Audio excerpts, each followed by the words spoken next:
극단적인 투쟁으로 카카오 카풀을 일단 멈추게 한 택시업계가 이번엔 타다라는 차량 공유 서비스와 정면 충돌할 태세입니다. 또다시 택시기사 한 명이 분신에 숨졌고 대규모 거리 시위도 열렸습니다. 택시와 차량 공유의 갈등, 해법은 없을지 이윤희 기자가 짚어드립니다. 지금 보시는 건 불과 2년 전 도시의 거리 풍경입니다. 버스 아니면 택시, 평범한 승용차가 대부분인데요. 지금은 어떨까요? 이렇게 특이한 이름이 달린 차들이 도로 위를 함께 달립니다. 혹시 타다 타보셨습니까? 요즘 서울 시내 흰색 카니발 대부분이 타다라는 말이 있을 정도로 승객들 사이 인기가 좋습니다.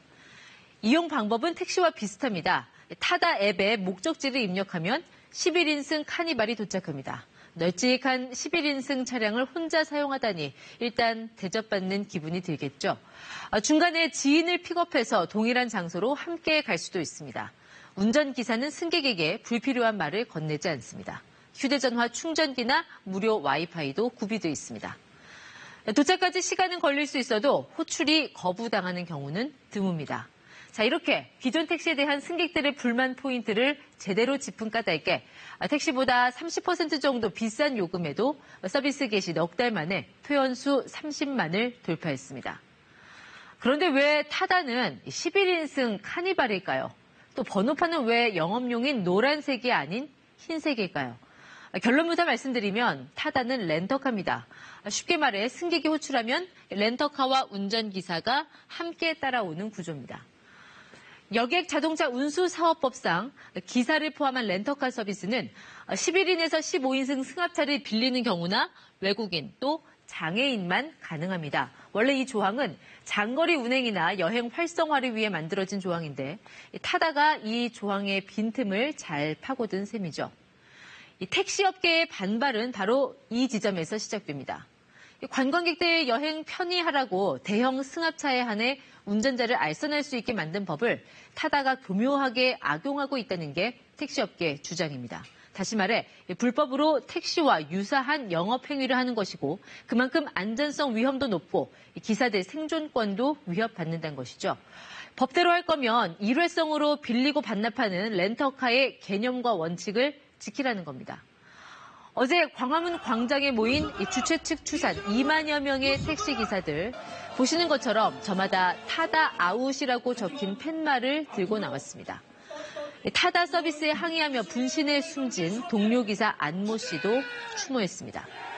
다음 달 20일까지 정부와 정치권이 대책을 내놓지 않을 경우 강경 투쟁도 예고했습니다. 직접 들어보시겠습니다. 타다가 공유 경제도 창조 핵심도 아니라는 것을 잘 알고 있습니다. 불법이 아니냐며 우리 택시기사에게 물음표를 던지고 있습니다. 앞서 지난 3월 택시 파업까지 불러왔던 이른바 카카오 카풀 서비스 논란 기억하실 겁니다. 정부와 여당, 택시업계 등이 머리를 맞대서 카풀 시간을 제한하는 등 합의안을 내놨죠.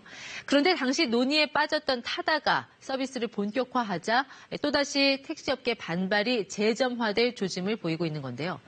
이렇게 되풀이되는 택시업계와 차량 공유, 즉 카풀 서비스 업체의 갈등, 이들은 과연 공생할 수 있을까요?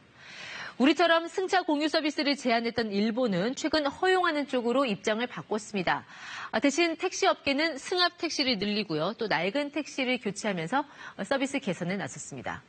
호주의 경우 볼까요? 주정부가 승차 공유 서비스에 부담금을 내게 한 뒤 그 돈을 택시업계에 지원하는 방향으로 상생의 길을 찾았습니다.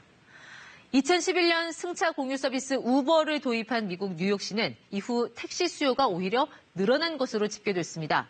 우버 차량에도 총량제 같은 규제 틀을 도입하고 택시가 외곽으로 서비스 지역을 넓힌 결과라고 합니다. 이제는 피할 수 없는 대세가 된 승차 공유의 시대. 택시업계와 신산업 간의 갈등을 최소화하면서 가장 중요한 당사자인 승객들의 편의를 최대화하는 길, 정부의 고민이 필요한 시점입니다. KBS 뉴스 이윤입니다.